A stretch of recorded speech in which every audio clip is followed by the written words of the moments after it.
Welcome back to this video where I want to talk to you about finding your audience.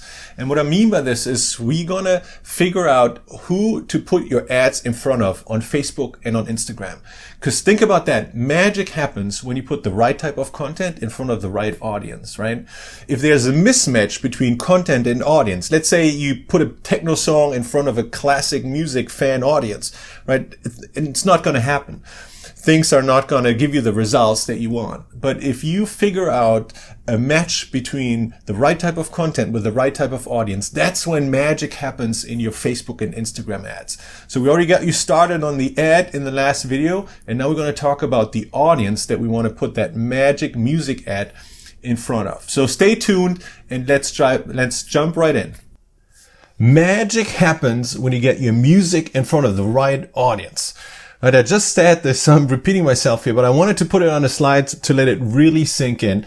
And there's another point I want to make about this, which is that there's an audience for pretty much any artist who makes quality music.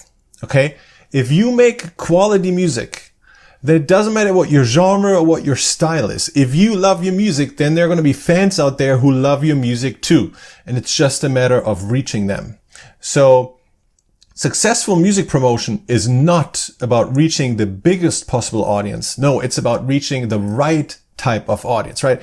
Meaning an audience whose music preferences match your music style as much as possible.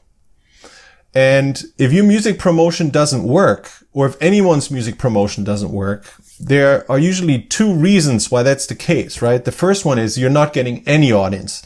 That could mean your music's just sitting out there. You're not sending any traffic to it. If nobody hears it, won't get discovered. But the second problem is you're getting the wrong kind of audience, right? And this relates back to how I feel about some playlist promotion, right? You might be able to get your music on a playlist that has a huge audience and has the potential to get you a ton of streams. But if the audience of that playlist isn't a perfect match with your music, then you'll get a ton of skips, you won't get any followers, you won't get any saves, you will not get a lot of repeat streams, you're not going to get the results that you're really looking for, maybe beyond an initial sort of burst, but you won't get anything that sticks. You won't be able to grow your success platform on Spotify. So it's all about a match between music and the audience that you're reaching. I made the example earlier here. Imagine a techno song to a classic music audience, right? That's obviously it's a mismatch, but oftentimes a mismatch could also be having a niche genre song on a playlist that covers all types of music and has a very diverse listenership, which isn't really focused on any particular kind of music genre. That could also be a mismatch, because what you want to ultimately reach are diehard fans. You want to figure out audiences of diehard fans for your genre, for your style, and for the sound of music that you make. So let's talk about the who and the how of promoting your music then. So first you got to answer the question, who do I want to reach? Who's my ideal audience, right, of diehard fans of my specific genre and style? And then there's the question, how can I get in front of them most effectively? Investing the least amount of time and money, which is how I define sort of effectiveness here. I actually want to start answering these in reverse. Let's start with the how, right? And it's a bit of a recap here because you already know that we're going to run Facebook and Instagram ads here, but I think it's good to remind ourselves why we're doing this. So think about it. There are different types of traffic out there, right? There's social traffic, which is organic traffic that you're getting when you post something on social media. Then there are ads when you run a paid promotion. There is referral traffic, right? When somebody like a blogger is writing about you, and there's search traffic when people are searching for you online. Now, all traffic is good, but not all traffic is equal, right? For search and for referral traffic, you either have to be famous already or you have to hire an expensive PR firm, right? So otherwise you won't be getting written about, or people can't search for you if they don't know you already, right? So for the purpose of this here, we got to take them out because chances are this is not where we are in our career right now. So that leaves us with social traffic and it leaves us with ad traffic. for most of us independent music artists, right? And the good news is both of these work, but they work very differently. Social traffic requires a lot of work. It can take hours each day to, post stuff and comment on other people's posts, DM people and what have you, right? At the end of the day, you still never know how much support you're going to get for your music, even though you may have invested hours into it, right? I personally don't like that because I have very little time, and that means I really want to be certain that I get results for the time I'm putting in. And that's why I'm taking out social here, which leaves us with the ads, right? Ads is really where it's at. Ads give you the highest volume of traffic. They give you full control over your traffic, and ad traffic, and that's amazing. It can be massive even if you don't have a massive following yet, right? I mean, on social, sure, if you're an artist with like 1 million followers on Twitter or Instagram, you can put out a post that is probably seen by hundreds of thousands of people. But what if you don't have that kind of audience yet? What if you don't have that big following yet? What do you do then, right?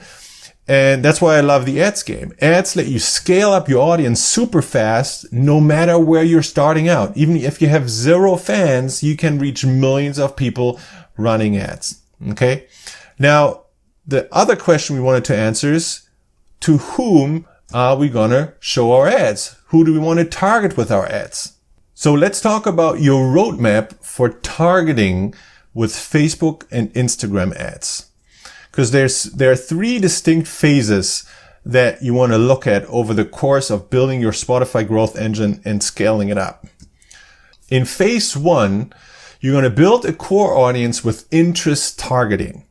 And interest targeting means that you're going to define an audience based on criteria like interests, geography, gender, age, and more.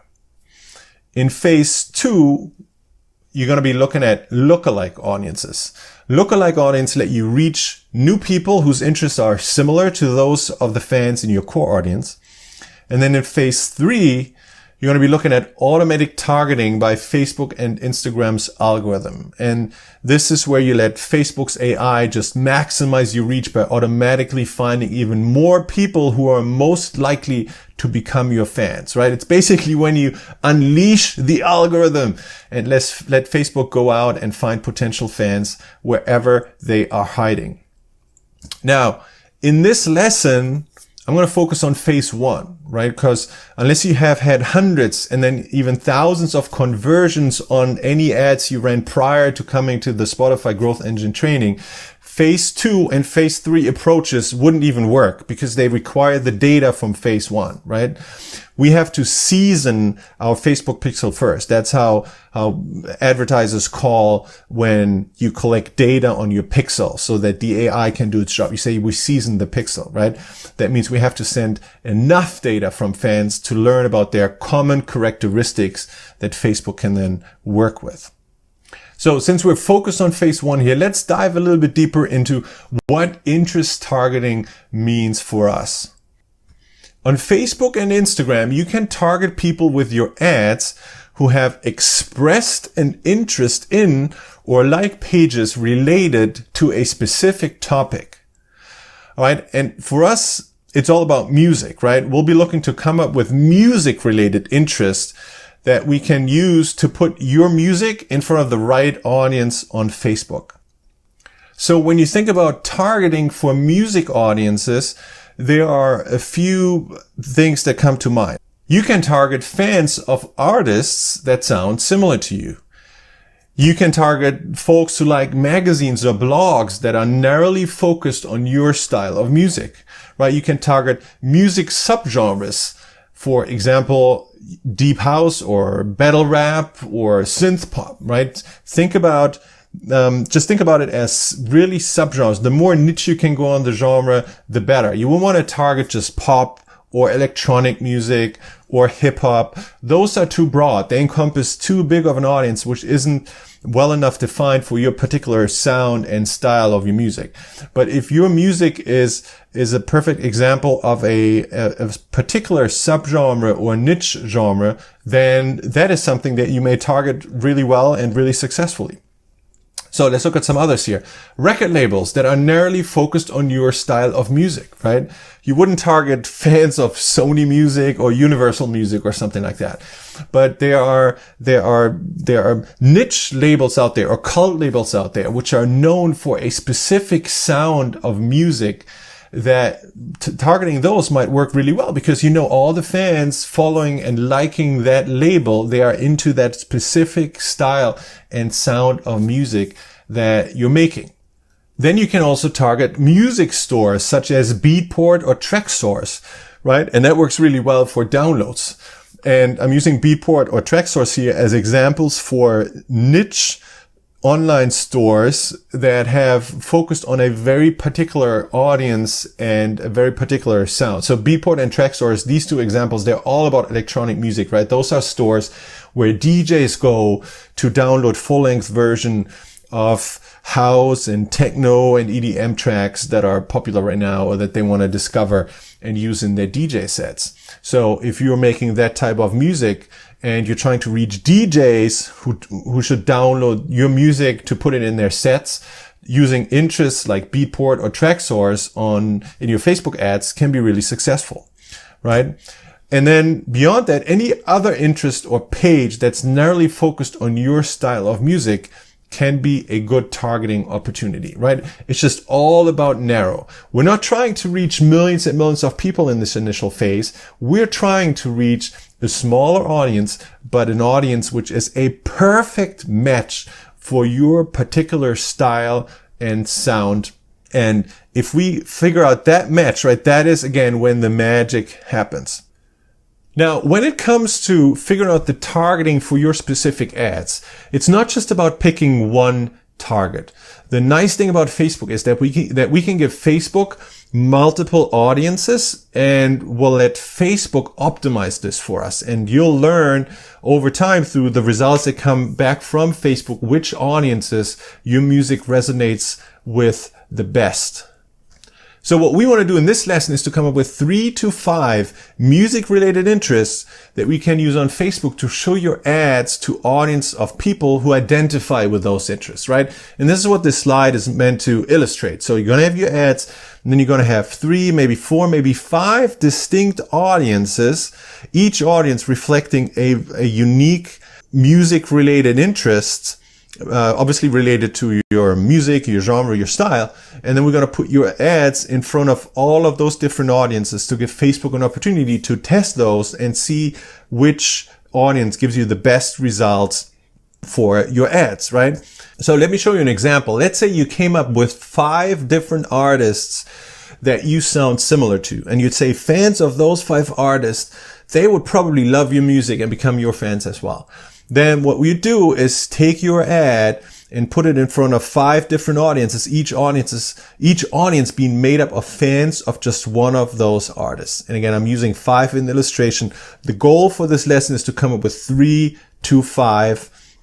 And it doesn't have to be artists, it can be other music related interests as well. Although I recommend in this initial phase, try to follow along with the idea of targeting artists who sound alike to your music. I find that's usually the easiest. I find the results are really good. And then if you want to broaden it out from there, do this with your second ad or with your third ad and so on. But this is usually a good starting point. So let's go there. Now, the question obviously is, John, you asked me to find, 3 to 5 music related interests, but how do I find the right interest targeting for my music? And that's what we're going to spend the remainder of this lesson on. We're going to talk about 3 methods to uncover interest targets for your music ad. The first method is going to be about your existing fans. The second method is going to be about the Spotify algorithm. And then the third method leverages Facebook's audience insights. To show you those 3 methods, I'm going to switch to my screen from here. So let's jump right in. So the first method is about asking your fans a super simple but extremely powerful question and using their feedback in your interest targeting. Before I go into details on that, let me tell you a quick story here. So about a year ago, I had a new song and I was starting up an ad campaign for it. And my number one interest targeting that was going for was fans of Mark Knight. Right, Mark Knight is a DJ and producer and label owner in the UK. Super successful, great guy, great musician, and his music definitely inspired my music. So I thought that particular track had a lot of similarity with Mark Knight's sound. And so I was sure if I target Mark Knight fans with my ad, this is just going to blow up, right? There's no chance in the world these guys will be able to resist my song because it sounds so much like Mark Knight. So set up the ad, launched it, went to bed. You couldn't wait to come in the next morning and see the results. And what I discovered was that the ad had really tanked. It was a complete disaster. It was actually one of the worst performing ads that I had put out. And I couldn't believe it. I didn't understand what was going on, why I was so wrong. And then I thought about it. It's like, magic happens when you put your music in front of the right audience. Maybe I had the wrong audience. Maybe I thought this track sounded like Mark Knight, but maybe music fans felt about it differently. So I put together an email, a very simple email that I sent to my existing fan base, my email list. And in that email, I included a 1-minute snippet of that song so they could get a little, sound bite of what this track was all about. And then I put just one question in there for them. I said, who do you think I sound like? Now you might be wondering, John, why would you ever ask a question like that? Nobody wants to sound like somebody. We are musicians. We all want to sound unique and we want to sound different and we want to have our own style. And I get it, right? And of course, we are not here sort of to copy other artists, and we are all in the process of developing our own style, and it's a good thing. But for advertisement, knowing who you sound alike is a really good and powerful thing because it helps you with targeting. So sounding like someone else for the purpose of advertisement is actually really, really good. So I don't want you to worry about asking your fans a question like this because they'll appreciate it. They'll give you feedback and you can use this feedback for good, right? So just wanted to get that out of the way. Sounding like someone is actually a good thing for what we're doing here. But so let me show you what happened, right? This is a list that I composed from all the responses that I got. Whenever somebody told me an artist name and said, you sound like such and such, I put it down in this list. And when multiple people gave me the same artist name, I just increased the number here, right? So I ended up with a list from all the feedback that I received from my fan base, from my email list.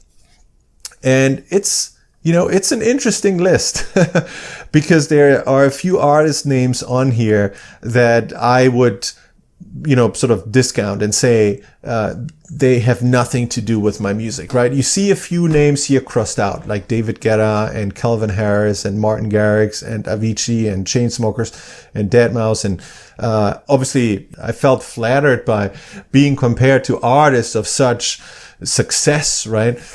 But these are sort of big stage or main stage DJs that play at the big music festivals. And I figured someone who compares me to those artists, maybe they are not sort of diehard fans in my genre. Maybe their repertoire of other artists isn't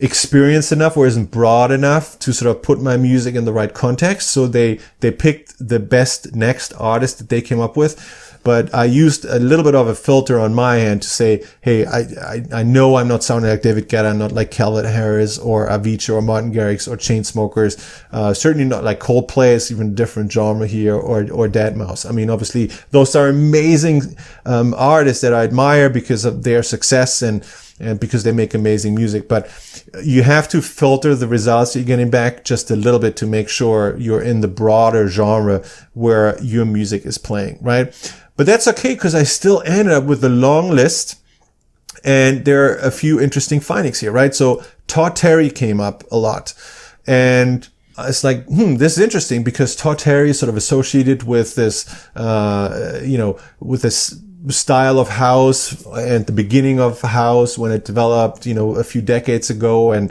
my music is inspired by that era of the early house sounds. And Carl Cox, sort of fits the same era, Joey Negro, MK. So there are a lot of names here that resonate with me, right? And where I say, this is interesting. I do think my music can be put in the context of these artists. Now, interestingly, Mark Knight, I think, is on that list somewhere, but yeah, just one vote. So Mark Knight did not come up very strong here. What came up strong are Todd Terry and Carl Cox. And I will say that I have run ads now to a Carl Cox audience, even though I wouldn't have thought of Carl Cox being a sound alike artist, because in my mind, Carl Cox music is a little bit, more techno compared to what I'm making. But the ads have been performing amazingly. So the takeaway here is that you may think you sound like someone or some artist, but what really matters is what your fans think who you sound like, right? Because your fans are not as biased about your music as you are, because you are the artist, you made the music, you have a very subjective view of your own tracks. So what I want you to do is go through this exercise. Email your fan list. Include a snippet of the song that you want to include in your Spotify growth engine, that you want to use as the first song in your Spotify growth engine, and ask them that question. Who do you think I sound like? And then record all the answers. Build a simple list like this. If multiple replies point to the same artist, just, increase the number here so that you can eventually have this list ordered like this. Now, very important. Do this via email or any other means of sending one-on-one messages, right? Could be Facebook Messenger or something like that. What I don't recommend you do is post on Facebook or on Instagram or some other social platform where it's like a public post. Who do you think I sound like? Because the risk when you post it publicly is that the first person who sees the post and responds will say, hey, I think you sound like, artist XYZ. And then any other people who see the post, they don't have to think about it anymore, but they'll just see, somebody thinks he sounds like XYZ. And then just, they just like the reply, or they say, yes, agreed, or something like that. And you get a reply that's biased from whatever the first few people on that post answered. So you do want to make sure that you're using a method here where you get individual answers where everybody isn't biased by what some other fans thought. So whether it's email, which is obviously an easy way, or Facebook Messenger, or DMs on Instagram or something like that. But, make sure everything is going to be one-on-one. And then you have the list of responses, like I said over here. Clean it up, right? Take out the artists who you think are complete mismatch, or artists who are too big as well, right? So that's another problem with David Guetta, which I should point out. David Guetta is so big and so popular that fans of David Guetta are, fans from all different kinds of musical backgrounds. So it's not the kind of niche audience that we're looking for, right? I'm sure there are David Guetta fans who grew up in the world of EDM. There are also fans who love David Guetta who maybe consume, or love country music or love mainstream pop music most of the time. Maybe there's even some, hip hop fans who like David Guetta for some of his tracks, right? Because he's collaborating with lots of other artists and there are synergies and there are overlaps and those kinds of things. So you might think, hey, it's great targeting somebody like it because there's going to be big audience and there's going to be millions of people who love David Guetta. But for the purpose of running your ads in phase 1 of the Spotify growth engine, that's actually a deficit. You don't want that. You want somebody who has a very narrow audience where every fan of that artist is going to be a really good potential match for me because they're going to be diehard in that particular genre. And that means you want to pick artists who are not very broad in their musical exposure and have a very particular unique sound and are a little bit more niche, right? They don't have to be so big. They just have to be heroes in their particular music niche. And then this is going to work. So what I would do with this list, I would just highlight a few artists who would make good potential interest targeting in Facebook. And obviously I'd have to go from the top down. So let me highlight Todd Terry here, because he got the most votes out of the artists who I think wouldn't have to be filtered out. Then we have Carl Cox, so I'm going to highlight him as well. Joey Negro, going to highlight him.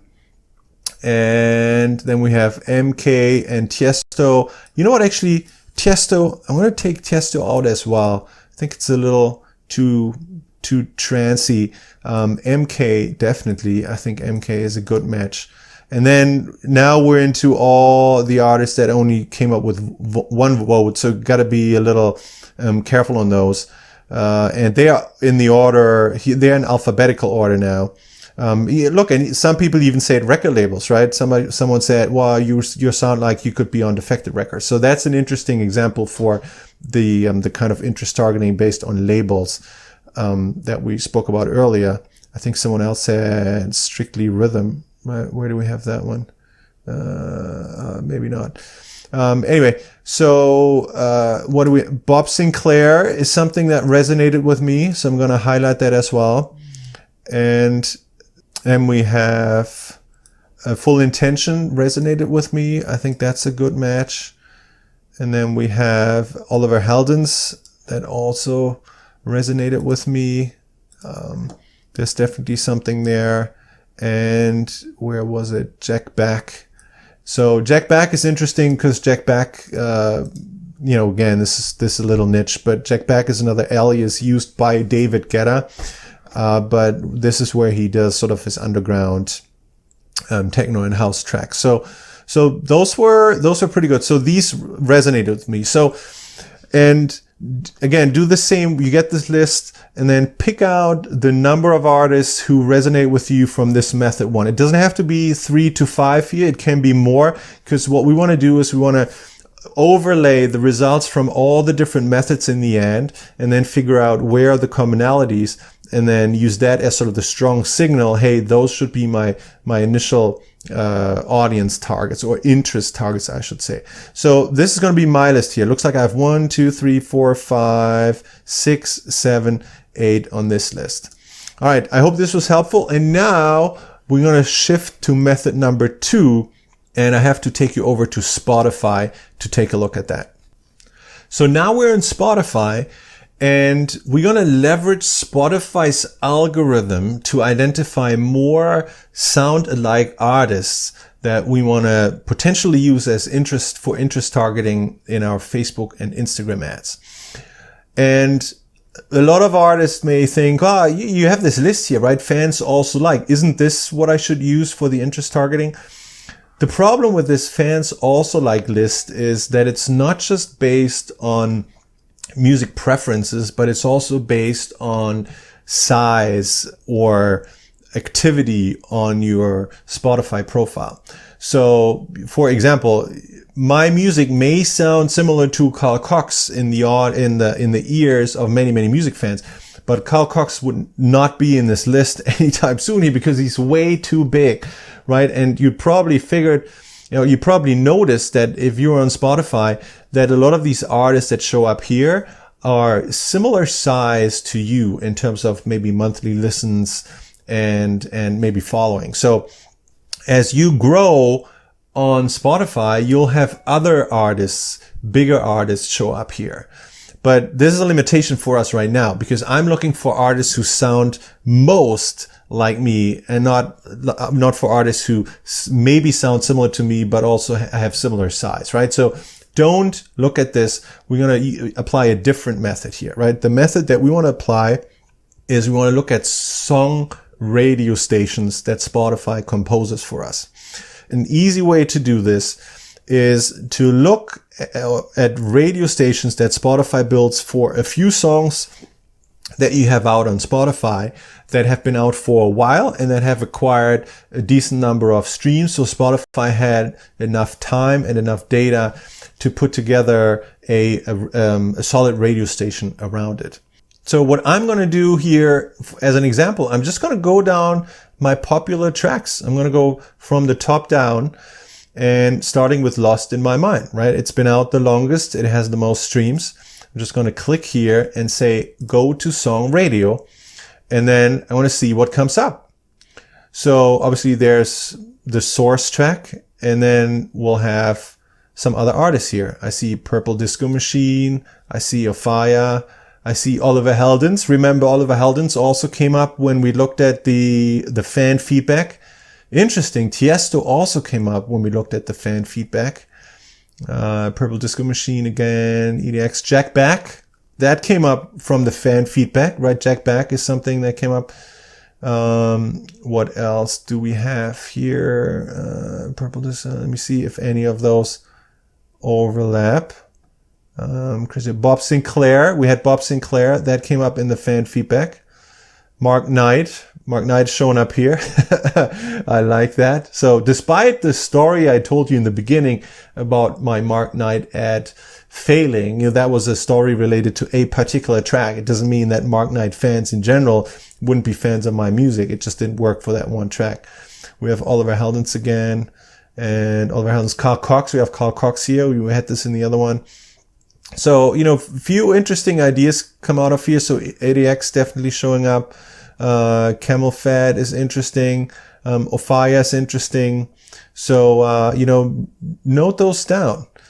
And let's look at the next track here. House Music Saved Me. Let's open that radio station. Go to Song Radio. Let's see what comes up. So we have Camel Fat again. Okay. Carl Cox is here again. Bob Sinclair is here again. Interesting. Tiesto again. Mark Knight again. I like that. That looks like it's another track. Jack Back again. Purple Disco. Oliver Heldens. So, you see a few names that came up in both of those methods. None of the fans say Ofaya. So I'm, not sure this is the best fit, but I'm looking for artist names that came up from my fans and here. So, okay, interesting. So let's do another one. Third trick here, back to the underground, go to Song Radio. Let's see what we're getting here. Carl Cox right on top, Mark Knight right on top, Bob Sinclair, Jack Back, Mark Knight again, Oliver Heldens. I don't even have to scroll here. These are sort of all the names. So, this is something I ask you to note down, right? When you do this, look at maybe your top 3 songs on Spotify, create these radio stations, and note down what artists are repeatedly showing up here, and then see where are you getting an overlap between the feedback you got from method 1 with your fans and what are you seeing here. And the good thing I want to point out about the radio is that the radio is really only about music preferences. It does not reflect the size of an audience, right? Otherwise, I would never be put next to Carl Cox, or would never be put on a radio station with Mark Knight, or any of these bigger artist names, right? Oliver Heldens also much bigger, of course. But for the purpose of interest targeting, this is just perfect, because those are sort of artists who have a sizable audience, but they are niche. They are very specific in their genre. So my takeaway, I guess, from looking at these would be that names that repeatedly come up here are Carl Cox, Oliver Heldens, Mark Knight. Purple Disco Machine came up here a couple times, which is good. And then we have Bob Sinclair. Again, note this down for yourself. Note what comes up for you. And now we're going to take all of this and we're going to jump to method number 3. And method number 3 leverages Facebook Audience Insights. So we're going to switch the screen here again. We're going to jump into my browser and let me show you Facebook Audience Insights. I'm in the Ads Manager now. And to go to the specific tool that we want to use here, go to the hamburger menu here again at the top, go all tools, and then look at Analyze and Report, and go to Audience Insights. All right, this loads, and then here on this initial screen, select everyone on Facebook. So before we go further, let me actually explain what Audience Insights is. Audience Insights leverages the data from everyone on Facebook, and it lets you filter out specific audiences based on their location, maybe age, gender, and also specific interests. This is what we're going to be mainly using. Connections to certain pages, and there's some other advanced features down here, but we won't be needing those for the purpose of this lesson. And once you have filtered out a specific audience, you can learn the characteristics of the audience. You can learn their demographics. You can learn things about their location. And very interesting, you can see what kind of things they like on Facebook, where some of the pages that they follow and that they like, what those are. And this is the most powerful tool here. We want to use audience insights as a way to develop more targeting ideas, right? Maybe you did method number 1 and maybe you did method number 2, and you don't feel very strong about the interest that you got back, or maybe you didn't have enough, or maybe they didn't make a lot of sense for you. And then method number 3 here, using audience insights, is another way for you to come up with targeting ideas for your music. And if you have some ideas, even develop entirely new ideas. And I figured the best way for me to demonstrate this is on an actual live example. So I want to tell you another quick story here. Last year, I worked with a really talented hip hop artist, and he ran Facebook ads to fans of sound-alike artists that he had come up with himself. And the ads didn't pull their weight, right? They didn't perform as well as they could, given the quality of his music. So it was obvious that there seemed to be a mismatch between the music he was making and the audience that he was targeting.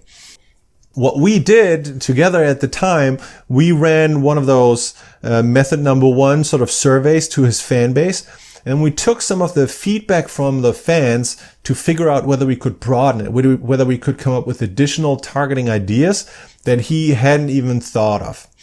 And for the purpose of this example, let me just demo on the screen what we went through at the time. When you first use Audience Insights, the location is going to default to a filter that reflects where you are right now.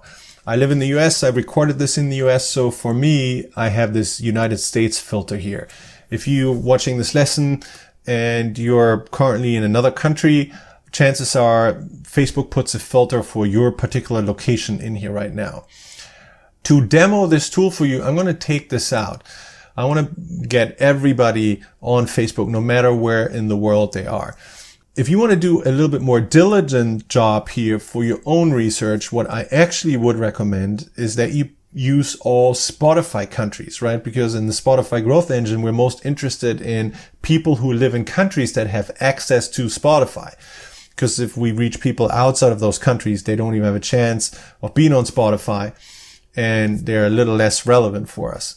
So getting a list of Spotify countries is really simple. All you do is open Google and then type in Spotify countries.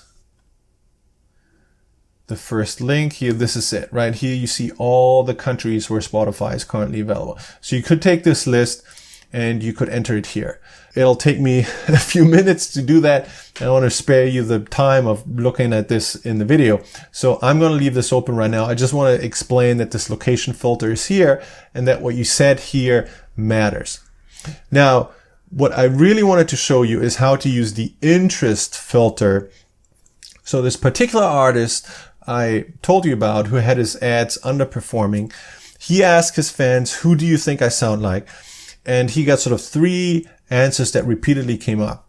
And they were Young Thug, Tory Lanez, and Ty Dolla $ign. So what we did is we went into Audience Insights and we put each of those in here. So let me start with Young Thug. So Young Thug author, that's it. That's the music artist.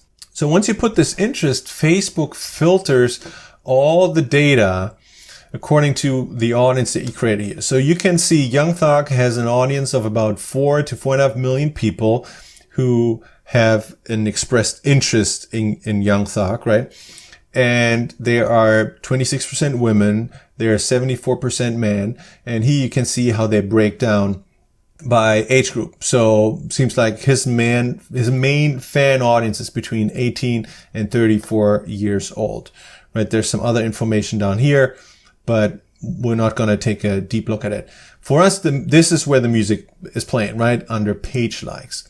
So click over here, and what you're going to see is other pages that fans of Young Thug have a high affinity to, right? Pages and things on Facebook they are most likely to be interested in as well. Let's just look at a few of those. So Metro Booming as a producer, certain entertainment website, other musicians, comedians, record label, video creator, musician band, other artists, music production studio, Cash Money, interesting, news and media websites, XXL magazine here, and some others. And you can expand this, right? There's even more here. And then at the bottom, you see a similar thing, but expressed as a list, where it shows you which other pages are most relevant to fans of Young Thug on Facebook. So you have Metro Booming, Kodak Black, and then, the list just continues here, and you can expand this. Now, when you look at this information, what it first tells you is there are some other artists you could potentially target, right? Artists or producers like Metro Booming, obviously high affinity to Young Thug, or Kodak Black. So maybe you didn't think about these before, but they could be really good targeting opportunities for your music. But you also want to take a look at what comes up as a pattern repeatedly, right? Because we heard from our fans, Young Thug, Tory Lanez, and Ty Dolla $ign. So what you can do is maybe take screenshots here and then compare it between the different artists and see, hey, are there certain things that come up repeatedly? Because those could be interesting targets as well. So let's take Young Thug out after we looked at everything, and let's put in Tory Lanez. There's Tory Lanez. Okay, and let's look at that. Interesting, right? Producer, Metro Boomin again. So now we have two different artists who both have an affinity, or the fans of those artists have an affinity towards the same producer here. Kodak Black also, comes up repeatedly again. The Weeknd came up before. XXL Magazine came up before, right? So you just look down the list here. Young Thug, obviously related. You just look down the list. Cash Money coming up again here. So, and, see what you get. Here, Tory Lanez, Metro Booming. Interesting. Kodak Black is here. So just take in this information. Again, look for patterns. Now we're going to put Ty Dolla $ign. Let's see what we get there.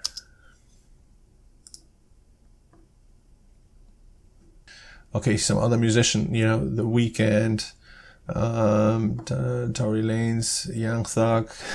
So obviously all three here. Cash Money coming up again. What else do we have here?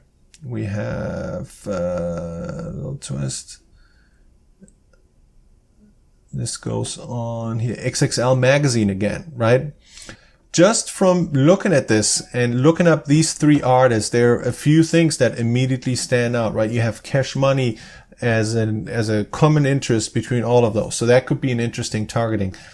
You had XXL Magazine coming up as an overlapping interest between all of those artists. So that could be interesting. We had Metro Boomin as well. Let me see if Metro Boomin comes up here under the top, under the top sites. Looks like it doesn't, but it came up under the first two. So this could be something interesting as well. You had The Weeknd. I think that came up 3 times. So that could be something interesting. So use this tool by inputting some of the artists that you're getting back from your fans, and then look up what other interesting ideas here come up that you could potentially use, right? It's not just science. It's a little bit of an art in the science to figure out where are the patterns and sort of the repeating interests. And for this particular artist that I told you about, we started running ads to an XXL Magazine fan audience on Facebook. And it was a day and night difference, right? The ads to the XXL Magazine fan audience started to perform, I think, like really 1,000% better in terms of the results compared to the ads that he was running before to individual artists that he thought like he sounded like. So the combination of asking his fans and bringing this data into Facebook Audience Insights and looking for other sort of overlapping interests just did the trick for him, right? That was sort of the magic moment here. So now we talked about method number 1, surveying your fans. We talked about method number 2, using Spotify. We talked about method number 3, using Audience Insights here in Facebook. I like to invite you, as sort of the homework from this lesson, to come up with 3 to 5 interests that you identify for fan targeting. And then come over here and make sure they do come up as interests here, right? So let me give you an example. From method number 1 and method number 2, I sort of walked away with a list that included Carl Cox, Oliver Heldens, Mark Knight, Bob Sinclair, Jack Beck. I didn't see Todd Terry on this, so I dropped Todd Terry. And if I come here, I'm going to type all of those in, right? Carl Cox. Okay, Carl Cox comes up. That's great. And then Oliver Heldens. Let me see. Oliver Heldens comes up. That's great. Let me check Jack Beck actually next. So, okay, so here's an example where Jack Beck is an interest that doesn't come up, right? Just because you have identified a sound-alike artist who you think is the perfect target doesn't mean that Facebook actually has that identified as an interest within its audience that you can target. How Facebook decides what interest you can target, or what brands or what artist name it gives you as a targetable interest, that's a black box, right? I don't know. Sometimes small things show up and big things don't, and sometimes it's the other way around. But whatever list of artists you identify from method number 2 and method number 3, you want to come here and double check that it actually exists as a targetable interest in Facebook. So what's happening with me right now, I still have to check Bob Sinclair. Okay, so Bob Sinclair comes up. So I came here with 5 artists: Carl Cox, Oliver Heldens, Mark Knight, Bob Sinclair, Jack Beck. But it looks like Jack Beck does not come up as an interest that I can target. So either I have to go back and look at who would be sort of the next in line and use that as my 5th target, or I'd have to just go on with 4 interest targets here, because again, Jack Beck I can't target, but I can target the other 4. So it's another good use of Facebook Audience Insights here, just to double check that whatever you would like to target is actually a targetable interest in Facebook. All right, so follow this along, follow this lesson, come with your 3 to 5 interests, make sure you can target them. And if you have those together, then you're going to be ready now to launch your actual ads, which is something we're going to talk about in the next lesson. I hope you liked this video, and I look forward to seeing you in the next video. Take care.